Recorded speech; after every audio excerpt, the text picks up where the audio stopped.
Hi guys! In this video, I have prepared 3 cool card tricks for you. Okay, here we go. The first trick is called Kings Robbing the Bank, and for this trick, I will need 4 kings. These are, of course, the King of Diamonds, King of Spades, King of Hearts, and King of Clubs. The King of Clubs is left in the car with the engine running next to the bank. His friends broke into the bank. The first climbed in through the basement.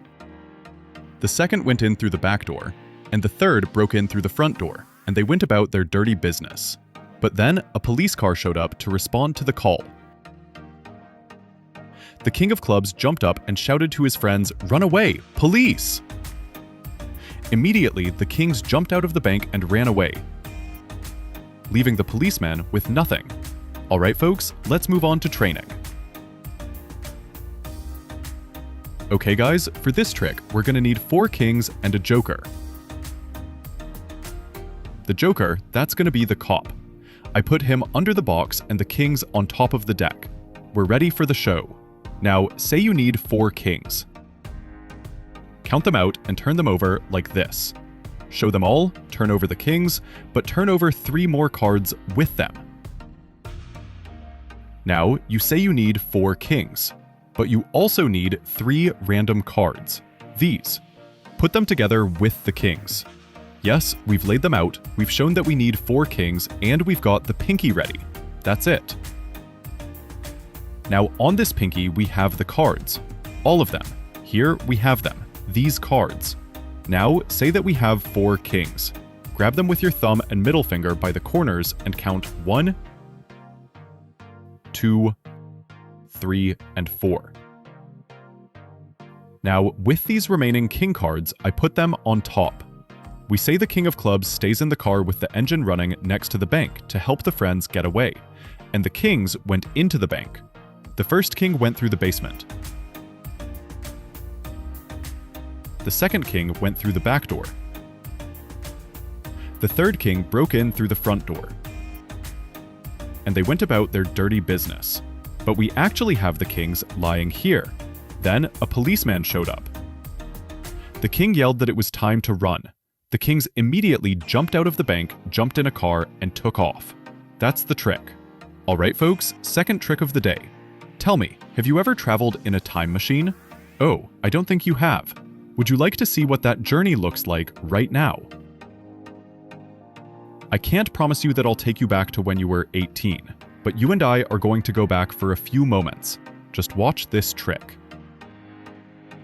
Now, I have a card. It's the Ace of Spades.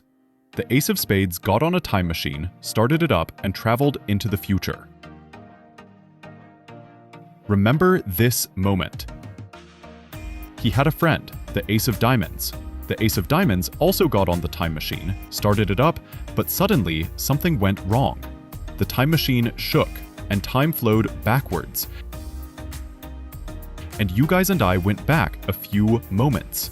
At the very moment when the Ace of Spades was getting into the time machine and going into the future, and his friend the Ace of Diamonds was still on top of the deck. That's the trick, guys. Let's move on to training. Okay guys, you don't have to prepare the aces to do this trick. Since they fell out in my demonstration, I decided to show with them. So you can take any deck of cards, shuffle it, and do the trick. But since there were aces in the demonstration, let's do it with them. First of all, I put the Ace of Diamonds, then the Ace of Spades, then I put any random card. We start to show the trick and say we have a card, and with these words, I make a double lift. I pick up 2 cards and show them to the spectator. Yes, here I have the ace, but behind it lies another random card. I show the spectator the ace, bring it back, saying the ace has gotten on a time machine and traveled to the future. With these words, I take the king, put it approximately in the center of the deck, about halfway down, and rest my index finger on it. You can spin it if you want, as if time had flowed on a time machine and it had rushed into the future. That's it. Here we have the Ace of Spades, here the Ace of Diamonds. Next, I say that the Ace of Spades had his friend. With these words, I pick up the 2 cards again and show the Ace of Diamonds. Here lies the Ace of Spades. I show the Ace of Diamonds and say, The ace of diamonds decided to follow his friend, the ace of spades. I put them back, take the ace of spades, put it in the middle, and say that suddenly something went wrong. The time machine shook and time went backwards. At that very moment, guys, when the ace of spades was going into the future, the ace of diamonds was still on top of the deck. That's the trick. Alright folks, we're going to continue on to the next trick. Let's take our cards, of course we're going to shuffle them, and now we're going to ask our spectator to trim the deck to make 4 equal piles out of the deck. Let's say the spectator divides the deck like this, and like this. And let's say we turn over the top cards of each pile like this. We've got a 5, a 7, a jack, and a 6. Now we need to take the number of cards that corresponds to the number opposite. Opposite of this pile is a 6, so we will take 6 cards. So we take 1, 2, 3, 4, 5, 6. And now we need to add 1 card to each pile. Add 1, 2. Well, there's not enough cards here. That's okay. Here we have a jack. The jack comes after the 10, so it corresponds to 11 points, and we'll take 11 cards. And 1 for each of the remaining piles. But I've got 1 card left, so I'll put 1 card here and add 1 card here. Here we have a 7.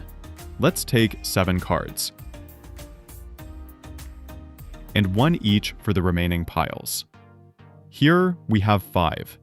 Count 1, 2, 3, 4, 5, and put 1 on each pile as well. We don't need these cards anymore. Well, you, dear spectator, have done an excellent job. You can even be applauded, because with your actions, you found 4 aces in the deck. Friends, for this trick, you will need a little preparation. Take 4 aces. Take any 5, and 2 random cards. So take the 5 on it, put the random cards on it, put the aces on them, and put them on top of the deck. The cards can be shuffled, but only so that we still have the top picking the same, so that all the cards are up here. So now, ask our spectator to divide the deck into 4 roughly equal piles. And make sure you keep track of where you have the top pile. So we set aside once, and we divide like this. We got 4 piles. And this is where our cards are. Yeah, they're all right here. Now, ask the spectator to turn over the top cards of each pile. We turn them over, we get a 6, an 8, a queen, and a 5. Ask the spectator to count out the number of cards that corresponds to the number opposite. Opposite this pile is a 6, so we take 6 cards, 1, 2, 3, 4, 5, 6, and 1 card each for the remaining piles. Here we have 8, so we take 8 cards. And 1 for each of the remaining piles. Look, I don't have 2 cards for everything. Make sure you put the card here, where the aces are. So put a card here, and add 1 card here. These piles play no role. You can do this.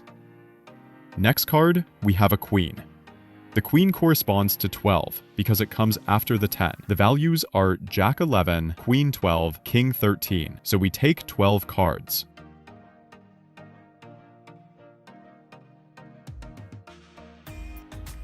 You see, there's not enough cards. I take any of these or this pile and just add 1 card from each of them. 1, 2, 3, and put them back. And there's 5. So we take 1, 2, 3, 4, 5, and add 1 to each pile. Congratulate your spectator. Say, "These cards are not necessary, my dear spectator. I congratulate you. You are a great success. You have coped with this task because you, without knowing it yourself, found 4 aces. That's the whole trick."